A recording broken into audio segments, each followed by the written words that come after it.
Selamat pagi adik-adik, apa kabar? Kembali di sini bersama dengan Kak Betty.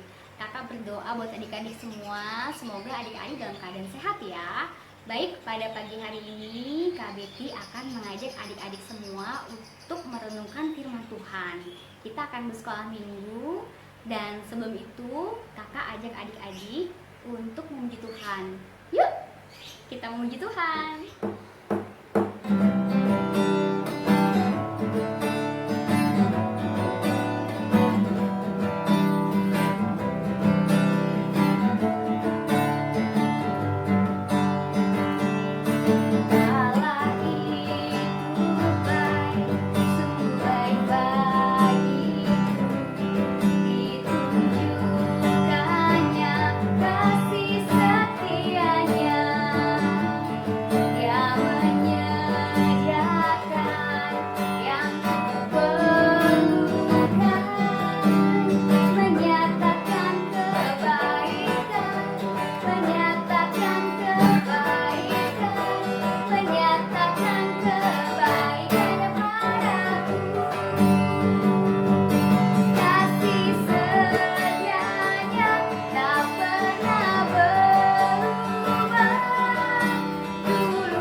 Tuhan tuh baik buat kita semua. Oke, sekarang kita mau bersiap untuk satu dalam doa. Oke adik-adik, mari kita satu dalam doa. Allah Bapa kami yang bertahta dalam kerajaan surga, Tuhan Yesus yang Maha Kudus, terima kasih ya Bapa untuk pagi hari ini kami bersama-sama adik-adik sekolah minggu sudah berkumpul dan bersiap untuk merenungkan firman-Mu. Ya Tuhan, ajari kami, pimpin kami sehingga kami boleh mengerti saat Kak Betty merenungkan firman Tuhan bagi adik-adik semua. Tuhan Yesus mengurapi juga memimpin hamba-Mu ini. Berkati ya Bapak adik-adik di rumah, dan hamba juga percaya mereka tidak sendirian karena ada orang tua, mama, papa, atau kakak-kakak mereka yang akan membimbing adik-adik semua. Tuhan Yesus, kami serahkan jam ibadah ini hanya ke dalam tangan pengasihan-Mu. Ampunilah ya Tuhan atas segala dosa dan kesalahan kami. Dalam nama Tuhan Yesus kami sudah berdoa dan mengucap syukur. Haleluya, amin. Sekarang tiba saatnya kita mau merenungkan firman Tuhan adik-adik. Oke, kakak percaya adik-adik tidak lupa ya, selalu apa? Selalu pegang Alkitab. Oke, di depan kakak sudah ada Alkitab nih. Kita mau baca Alkitab pada hari ini terambil dari Lukas 12 ayatnya yang ke-13 sampai dengan ke-21. Kita buka sama-sama ya, dari Lukas 12 ayat yang ke-13 sampai dengan ke-21. Adik-adik lihat di sini ya, ternyata judul perikop di Alkitab adalah orang kaya yang bodoh. Judulnya orang kaya yang bodoh. Oke, kita mau baca seperti apa sih ceritanya. Sudah siap ya? Kakak akan membacakan bagi adik-adik semua. Ayat yang ke-13. Seorang dari orang banyak itu berkata kepada Yesus, "Guru, katakanlah kepada saudaraku supaya ia berbagi warisannya dengan aku." Tetapi Yesus berkata kepadanya, "Saudara, siapakah yang telah mengangkat aku menjadi hakim atau pengantara atas kamu?" Katanya lagi kepada mereka, "Berjaga-jagalah dan waspadalah terhadap segala ketamakan. Sebab walaupun seorang berlimpah-limpah hartanya, hidupnya tidaklah tergantung daripada kekayaannya itu." Kemudian ia mengatakan kepada mereka suatu perumpamaan. Katanya, ada seorang kaya, tanahnya berlimpah-limpah hasilnya. Ia bertanya dalam hatinya, "Apakah yang harus aku perbuat? Sebab aku tidak mempunyai tempat di mana aku dapat menyimpan hasil tanahku." Lalu katanya, inilah yang akan aku perbuat. Aku akan merombak lubung-lubungku dan aku akan mendirikan yang lebih besar, dan aku akan menyimpan di dalamnya segala gandum dan barang-barangku.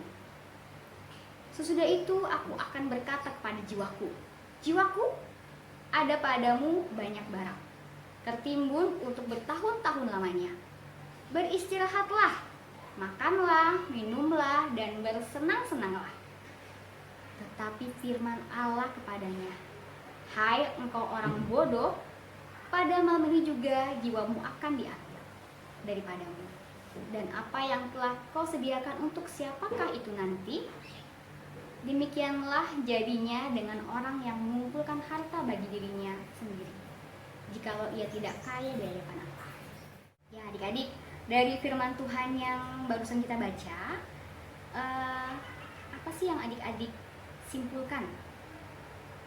Di sini sebenarnya dari ayat ke-12 ini berkaitan ya, 12 ayat 1 sampai 12, kemudian yang kita baca Lukas 12 ayat 13 sampai dengan ke-21, kemudian lanjut lagi ke Lukas 12 ayat 22 sampai dengan ke 34.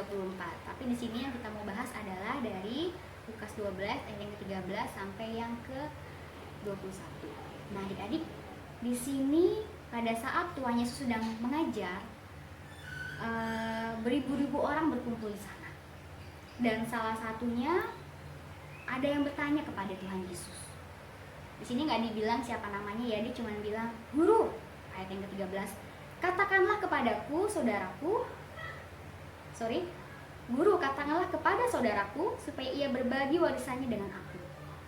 Nah, adik-adik, di sini mungkin pada saat itu Tuhan Yesus dianggap sebagai orang yang paham tentang agama. Mereka menganggap seperti orang Farisi ataupun orang-orang para imam pada umumnya. Tapi di sini Tuhan Yesus tidak mau menghakimi atau menjadi perantara untuk hal ini, adik-adik. Maka itu Tuhan berkata pada ayat yang ke-15. Katanya lagi kepada mereka, itu Tuhan Yesus yang berkata, "Berjaga-jagalah dan waspadalah terhadap segala ketamakan. Sebab walaupun seorang berlimpah-limpah hartanya, hidupnya tidaklah tergantung daripada kekayaan itu." Nah, pada ayat yang ke-15 ini ada keterangan segala ketamakan. Adik-adik, kakak mau tanya sama adik-adik, apa sih ketamakan itu? Ada yang tahu nggak? Ketamakan itu apa ya? Contohnya seperti ini. Adik-adik punya makanan. Misalkan di rumah adik-adik punya makanan. Apa sih makanan kesukaan adik-adik di rumah? Cemilan mungkin, atau adik-adik suka coklat, atau juga suka coklat ya. Nah, adik-adik punya 2 coklat. Misalkan coklatnya coklat apa ya yang adik-adik suka? Cadbury atau si kue-kue yang besar ya. Adik-adik punya 2. Kemudian adik-adik sudah simpan nih, dikasih mamanya 2 coklat. Mungkin papanya 1 kasih, mamanya juga kasih adik-adik. Jadi punya 2 dong. Ini mungkin 1 coklat juga nggak akan habis dimakan 1 hari ya. Mungkin bisa lebih karena disimpan lagi. Nah, pada saat adik-adik punya coklat itu, tiba-tiba pas adik-adik keluar rumah, ada teman lewat, terus dia punya coklat yang lebih besar lagi. Terus tiba-tiba, aku juga pengen coklat seperti itu. Wah, dia nggak puas dengan yang sudah dia miliki ya, padahal juga udah punya coklat loh, tapi dia melihat orang lain punya lebih banyak dan dia kepengen. Tandanya apa itu adik-adik? Ketamakan bisa dibilang juga sebagai apa yang adik-adik punya atau apa yang adik-adik miliki, tapi adik-adik menginginkannya lebih. Dan itu adik-adik miliki bukan buat orang lain, tapi buat diri kita sendiri. Wah, harusnya kalau kita punya lebih, kita berbagi ya, bukan malah kita menginginkan lagi yang lebih lagi. Tapi buat apa punya banyak-banyak kalau kamu tidak berbagi sama orang-orang di sekitar kalian? Nah, itu tamak. Jadi kalau kakak baca tentang pengertian tamak itu adalah Dia tidak pernah puas dengan apa yang ada. Segala sesuatu itu untuk dirinya sendiri, bukan orang lain. Itu namanya tamak. Jadi jangan menjadi orang yang tamak ya adik-adik. Oke. Kemudian di sini Tuhan Yesus mengungkapkan sebuah perumpamaan.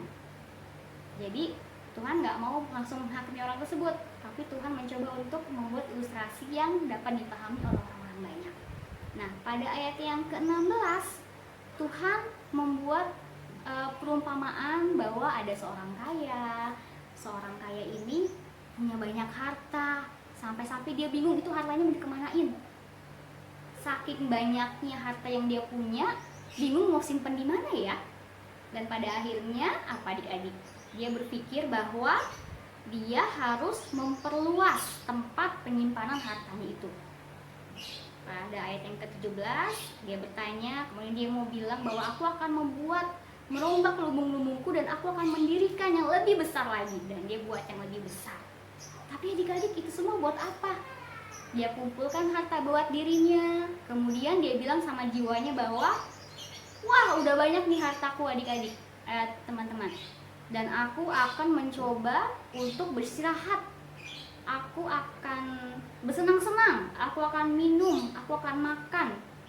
Dan dia lakukan itu untuk dirinya sendiri. Dan apa yang terjadi adik-adik? Tuhan punya rencana lain loh. Manusia boleh berencana, tapi kalau itu buat dirinya sendiri, buat apa adik-adik? Buat apa harta yang kamu kumpulkan, tapi kalau itu buat diri kalian sendiri, bukan buat orang lain.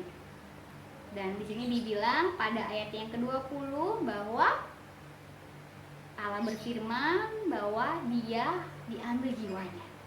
Diambil jiwanya, adik-adik paham ya, bahwa rohnya dia Tuhan ambil, jiwanya berarti dia dengan kata lain itu apa? Meninggal. Dan hartanya, dia lebih suka mengumpulkan hartanya di bumi dibandingkan di sorga. Dan di ayat yang 21, demikianlah jadinya dengan orang yang mengumpulkan harta bagi dirinya sendiri, jikalau ia tidak kaya di hadapan Allah. Oke adik-adik. Adik-adik, kalau kakak mau bilang di sini adalah kita sebetulnya nggak perlu apa ya? Kita boleh kok berpikir, beranggapan bahwa aku mau bekerja, aku mau berusaha supaya di kemudian hari aku jadi orang kaya. Tapi pengertian orang kaya itu apa sih adik-adik? Ada yang tahu nggak?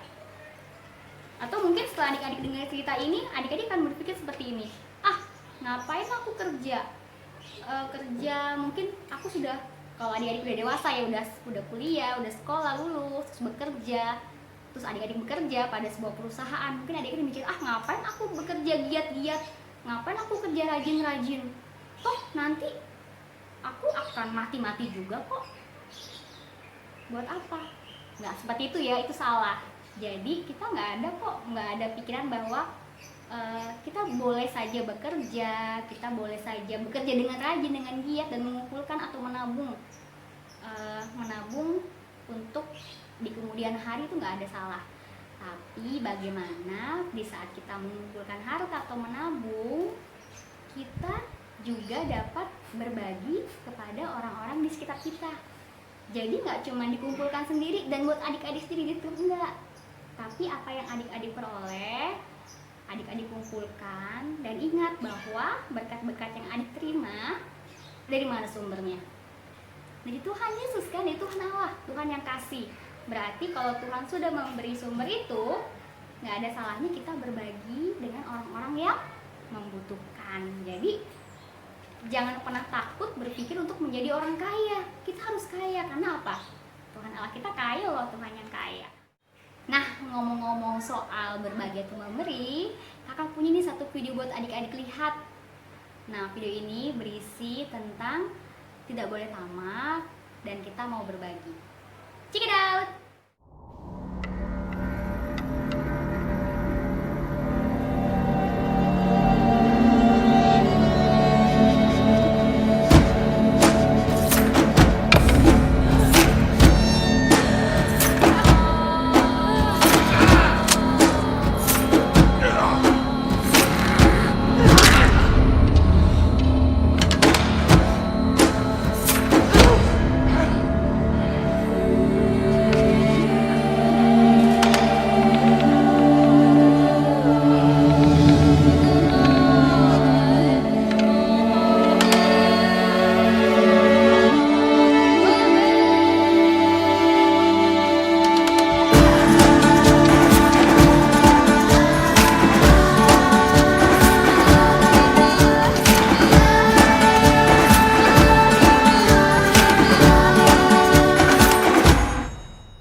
adik-adik, wah sangat menyentuh ya.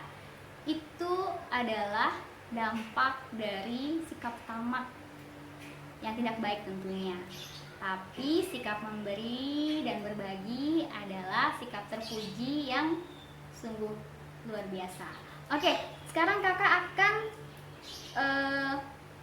membagikan 3 kunci untuk menjadi orang yang tidak tamak. Apa aja sih 3 kunci ini? Oke, baik. Yang pertama adalah kakak bacakan ya. Milikilah hati yang selalu memberi, bukan hanya selalu meminta.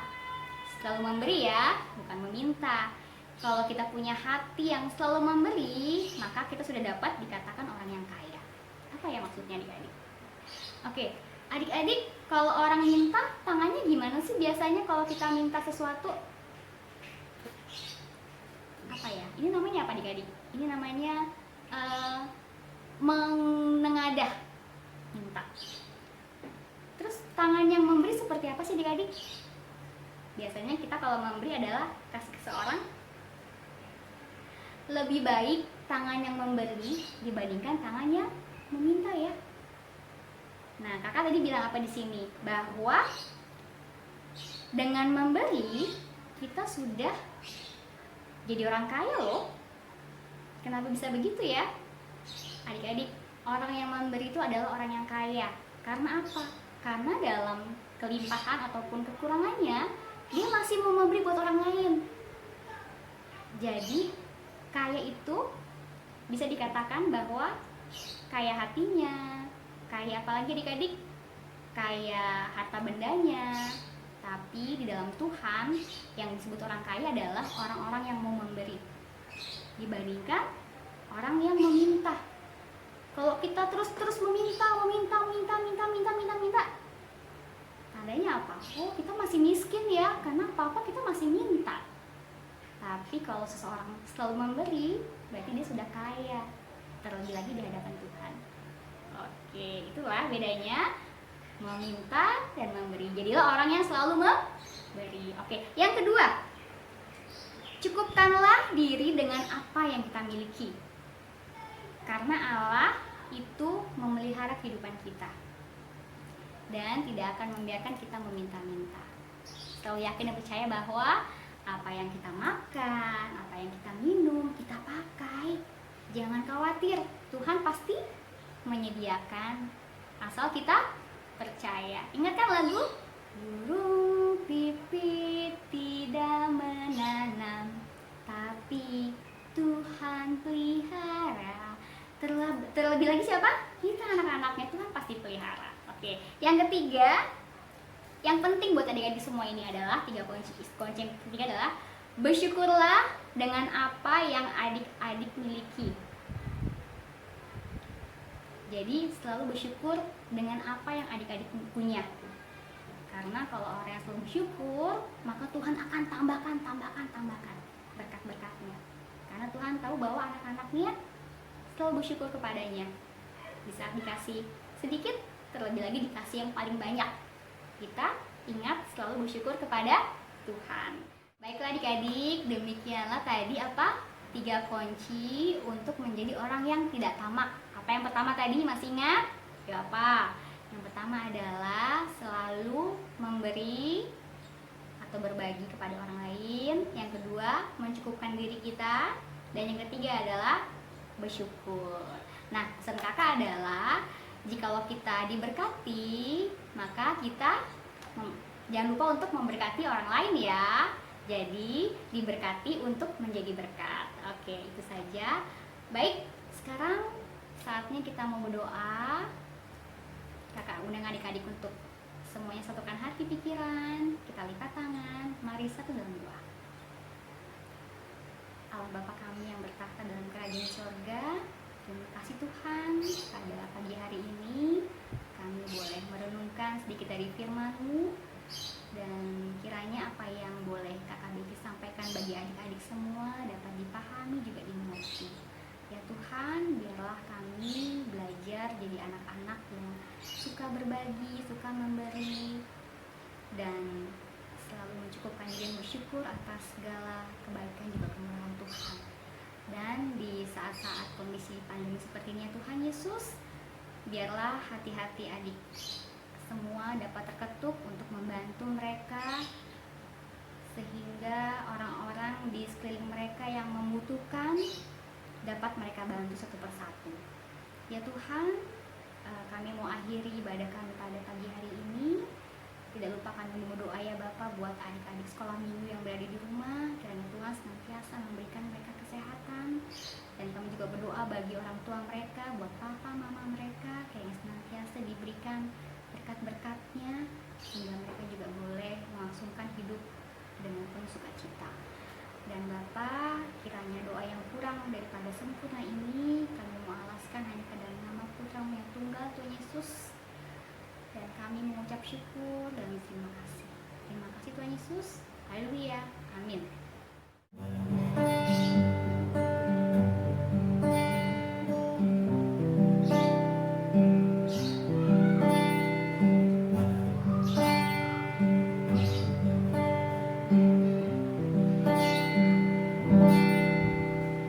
Burung pipit tidak menanam, tapi Tuhan beri makan.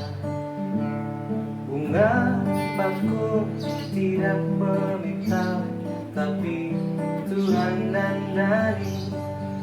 Terlebih aku, anak-anaknya, pasti Tuhan pelihara. Terlebih aku, anak-anaknya, pasti Tuhan berkati. Oke, baiklah adik-adik.